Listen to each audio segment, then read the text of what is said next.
La première bascule hors décor n'a rien de spectaculaire. Elle n'a pas de vision, elle n'a pas d'extase, elle n'a pas d'effets spéciaux. Elle ressemble à une évidence qui apparaît d'un coup. Ce que je croyais réel ne l'est pas. C'est un déplacement interne, un changement de point d'appui, un basculement de l'attention du décor vers la structure. Qu'est-ce qu'une bascule hors décor? Ce n'est pas une sortie du corps, ce n'est pas une élévation vibratoire, ce n'est pas une canalisation, ce n'est pas une expérience mystique. Une bascule hors décor, c'est quand la surface n'est plus le repère principal, que les perceptions du décor perdent leur autorité, que l'être cesse d'être orienté depuis la couche visuelle et qui commence à sentir la structure derrière.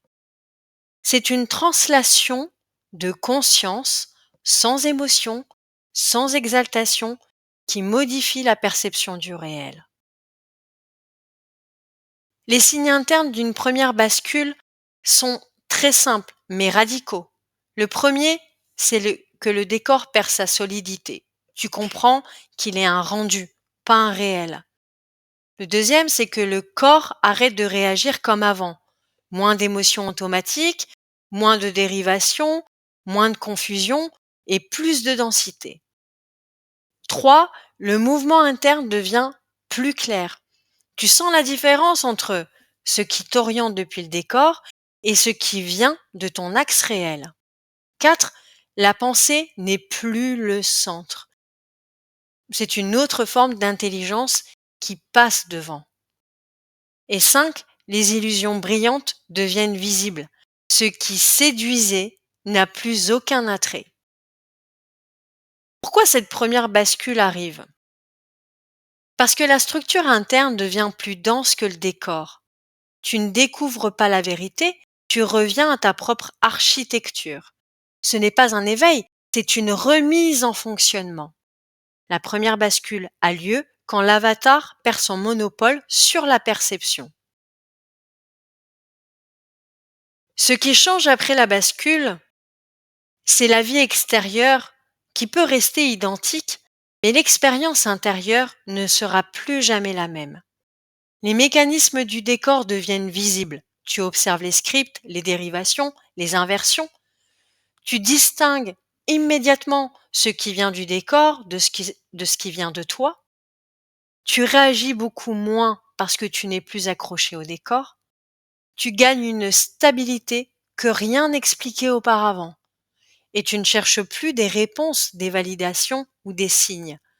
La bascule installe un point d'appui hors matrice dans ton expérience humaine, dans ton avatar.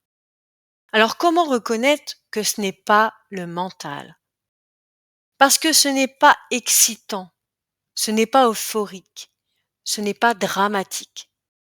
C'est neutre, densifié, simple. La bascule n'est pas une idée, elle modifie ta structure.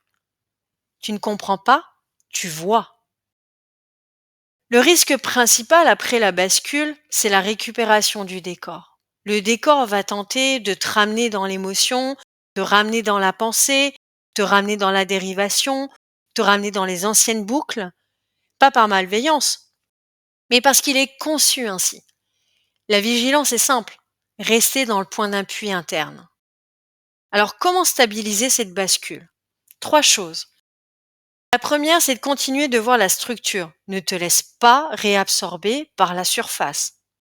La deuxième, réduire les impus émotionnels. Ils saturent l'avatar et brouillent l'axe. 3. Revenir au mouvement interne. Toujours, même 10 fois par jour. C'est ce mouvement qui t'arrime hors décor. En conclusion, la première bascule hors décor n'est pas la fin du parcours, c'est le début du réel. Ce n'est pas une expérience extraordinaire, c'est une restauration. C'est le moment où l'être reprend sa place et où le décor cesse de commander. C'est un seuil, une entrée, un retour. La suite du parcours va stabiliser cette bascule et préparer la consolidation du mouvement réel. Alors dans quelques semaines, tu pourras me rejoindre si tu le souhaites et nous pourrons préparer cette consolidation du mouvement réel. 5, 4, 3, 2, 1.